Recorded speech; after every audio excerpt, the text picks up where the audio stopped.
YouTube family, আশা করি আপনারা সকলেই ভালো আছেন। দেখুন, আজকে আমি বাড়ির মশলা দিয়ে বার্গারের চিকেন টিক্কি বানাবো। দেখুন, ওকে অনেকে আবার কাবাবও বলেন, চিকেন কাবাবও বলেন। দেখুন, তার জন্য আমি কি নিয়েছি। 1 চামচ লবণ নিয়েছি, একটা ডিম নিয়েছি, 2 চামচ ময়দা নিয়েছি, 2 চামচ আদা রসুন বাটা নিয়েছি, 1 বাটি সয়াবিন নিয়েছি। এটাকে ভিজিয়ে রেখেছিলাম 10 মিনিট, তারপর জলটা নিচে ফেলে দিয়ে নিয়েছি।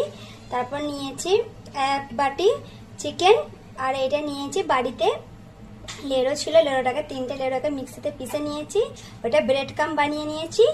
তারপরে নিয়েছি দেখুন চিকেন টিক্কা মশলা নিয়েছি, অল্প গরম মশলা নিয়েছি, আর এটা আজিনোমোটো নিয়েছি 1 চামচ, আর নিয়েছি বার্গারের 2টো পাও।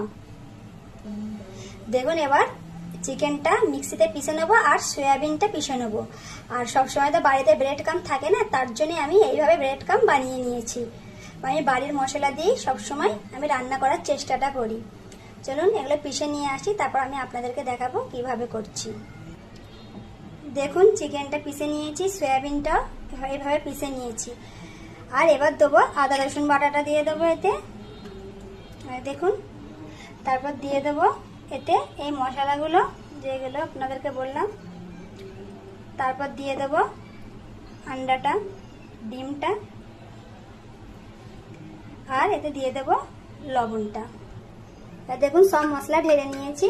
আর এটাকে হাতে করে ভালোভাবে মাখিয়ে নেব। অনেকে এটা ভাবে অনেক করাটা কঠিন কাবাবটা বানানো, কিন্তু বাড়ির মশলাতে খুব সহজেই হয়ে যায়। বাচ্চাদেরকে সবসময় বাইরের দেওয়াটা তো ঠিক না, আমি জন্য এইভাবেই বাচ্চাদেরকে বাড়িতে বানিয়ে তাদের টিফিনে দিই। দেখুন, আমার মনে হচ্ছে আমার একটু এটা মাখানোটা একটু মানে পাতলা মতো হয়ে গেছে, তার জন্য আমি দেখুন 1 চামচ এতে ময়দা দিয়ে দেবো। আপনাদেরও হতে পারে, অনেক সময় এরকম হয়ে যায়। আর এই লেড়োর গুঁড়োটা দিয়ে দেবো, দেখুন 1 চামচ দিয়ে মাখিয়ে নিলে একটু টাইট হয়ে যাবে। অল্প করে এইভাবে নিয়ে নেবে, নিয়ে একটা থলিতে অল্প তেল লাগিয়ে এইভাবে হাতের তালুতে চ্যাপটা চ্যাপটা করে নেবেন। আপনার বার্গারের পাউটা যতটা বড় সেই সাইজের করে নেবেন। তারপরে এইটাকে এইভাবে একটা দেখুন ময়দার ঘোল বানিয়েছি অল্প জল দিয়ে, আর এতে অল্প লবণ দেবেন, দিয়ে ঘোলটা বানিয়ে নিয়েছি। এবার এতে ডিপ করে নেব। দেখুন, এইভাবে করে নিয়েছি ব্রেড কামে লাগিয়ে এইভাবে। আর এটা সঙ্গে সঙ্গে আপনারা তেলে ভাজবেন না, এটা ডিপ ফ্রিজে সেট হওয়ার জন্য একটু রেখে দেবেন 2-3 ঘন্টা।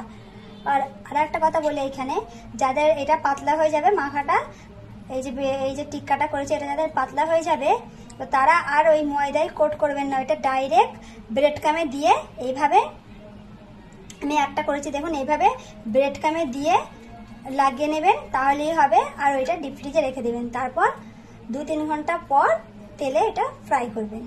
দেখুন, 2-3 ঘন্টা হয়ে গেছে, ফ্রিজ থেকে বার করে নিয়েছি। এখানে তেলও গরম হয়ে গেছে। এইভাবে দেখুন, পুরো একদম তেলে ডুবিয়ে ভাজবো না, এইভাবে অল্প করে তেল দিয়ে ভেজে নেব।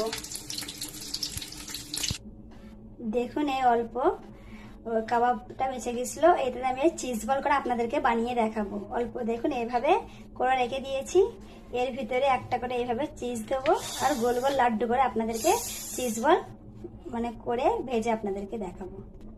এই দেখুন, এইভাবে 2টো পায়ে মেয়োনিজ লাগিয়ে নিয়েছি। এরপর কাবাব দেবো আর টমেটোর সস দিয়ে দেবো। দেখুন, এইভাবে চিজ বলও বানিয়ে নিয়েছি। আপনারা বাড়িতে এইভাবে করুন। আপনারা এইভাবে আপনাদের বাড়ির বাচ্চার জন্য একবার অবশ্যই বানাবেন এবং খাবেন।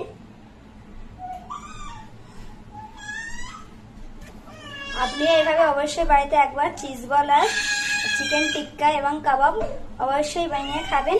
Thank you. আমার মতো ভাবেই করে আপনি খাবেন। Thank you.